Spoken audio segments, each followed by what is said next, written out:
Beauty પાર્લરમાં કામ કરતી મહિલાઓને ટાર્ગેટ કરી માતાજીની વિધિ કરવા માટે ભોળવી હાથમાં પાણી અથવા બીજી કોઈક વસ્તુ આપી પાણી છંટાવી વિધિના બહાને દાગીના પાટ ઉપર મુકાવી નજર ચૂકવી દાગીનાની ચોરી કરનાર મહિલા ગેંગની 3 મહિલાઓને મુદ્દામાલ સાથે ઝડપી પાડતી શહેર B ડિવિઝન પોલીસ મહાનિરીક્ષક વિરેન્દ્રસિંહ યાદવ ગાંધીનગર રેન્જ ગાંધીનગરનાઓ તથા પોલીસ અધિક્ષક ડોક્ટર તરુણ દુગ્ગલ મહેસાણાનાઓ તથા નાયબ પોલીસ અધિક્ષક મીલા પટેલ મહેસાણા વિભાગના સીધા માર્ગદર્શન હેઠળ મહેસાણા શહેર વિસ્તારમાં બનેલ મિલકત સંબંધી ગુના શોધી કાઢવા અને ગુના બનતા અટકાવવા માટે સૂચના આપેલ। Bureau report HBN TV news Ramesh સત્યની। મહેસાણાના B ડિવિઝન પોલીસ સ્ટેશનની અંદર એક ગુનો દાખલ કરવામાં આવેલો હતો, જેમાં ભોગ બનનાર અને ગુનાના ફરિયાદી સોનલબેન પટેલ કે જેઓ મોટેરા રોડ ઉપર આવેલી વડનગર સોસાયટીની અંદર બ્યુટી પાર્લરનો વ્યવસાય કરે છે, તેઓને એક દિવસ 3 મહિલાઓ તેમના બ્યુટી પાર્લર પર આવી અને અલગ અલગ વાતો તેમની સાથે કરી।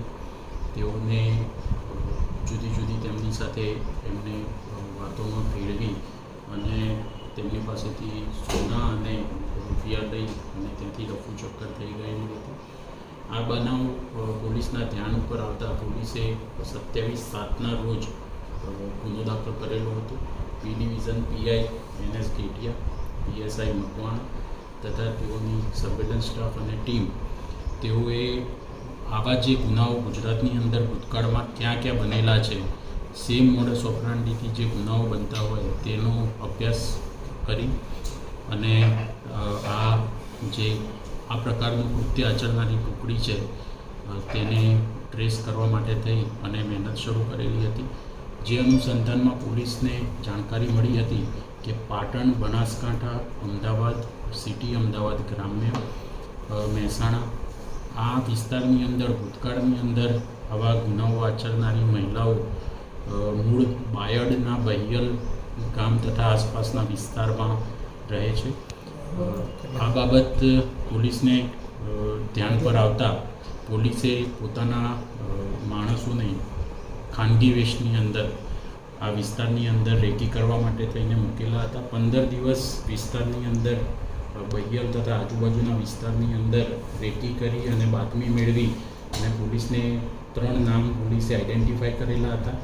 જે નામની મહિલાઓ જે CCTVમાં દેખાય છે તે મુજબની આઈડેન્ટિફાઈ થયેલી હતી। આ મહિલાઓમાં એક છે રંજનબેન વાદી, બીજા છે મીનાબેન વાદી અને ત્રીજા છે અંજુબેન વાદી। રંજનબેન વિરુદ્ધ અલગ અલગ ટોટલ 3 ગુનાઓ દાખલ થયેલા છે। મીનાબેન વિરુદ્ધ ટોટલ 7 ગુના દાખલ થયેલા છે, અલગ અલગ જિલ્લામાં સેમ મોડસ ઓપરાન્ડી। તો આ મહિલાઓના લોકેશન, તેમના કયા કયા વાહનોનો ઉપયોગ કરે છે, રિક્ષામાં ક્યાંથી ક્યાં જાય છે, કયા વ્હીકલનો યુઝ કરે છે, આ બાબતો પર તપાસ હાથ ધરતા પોલીસે ઊંઝાની અંદરથી આ ટુકડીને પકડી પાડેલી હતી અને તેઓની અત્યારે પોલીસ કાયદેસરની અટક કરી આગળની તપાસ હાથ ધરી રહી છે।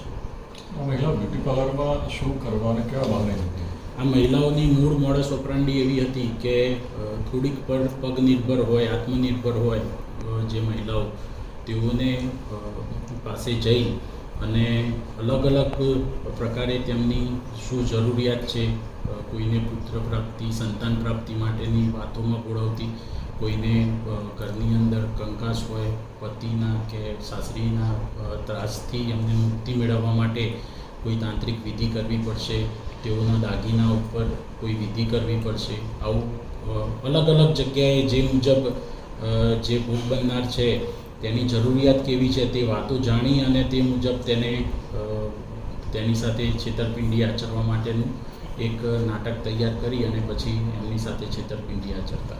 સર, આ ગેંગે અત્યાર સુધીમાં કેટલા ગુનાને અંજામ આપ્યું છે અને તપાસમાં શું સામે આવ્યું છે? અત્યાર સુધી જે આમાં મુખ્ય આરોપી જે મીનાબેન વાદી છે બહિયલના, તેઓ વિરુદ્ધ 7 ગુના દાખલ થયેલા છે। એમની સાથે બીજા રંજનબેન છે, તેમના વિરુદ્ધ 3 ગુના દાખલ છે અને આ ગુનાઓ છે એ મહેસાણા, અમદાવાદ ગ્રામ્ય, અમદાવાદ સિટી, પાટણ અને બનાસકાંઠા અલગ અલગ જિલ્લાઓની અંદર અલગ અલગ વિસ્તારની અંદર આચરેલા છે।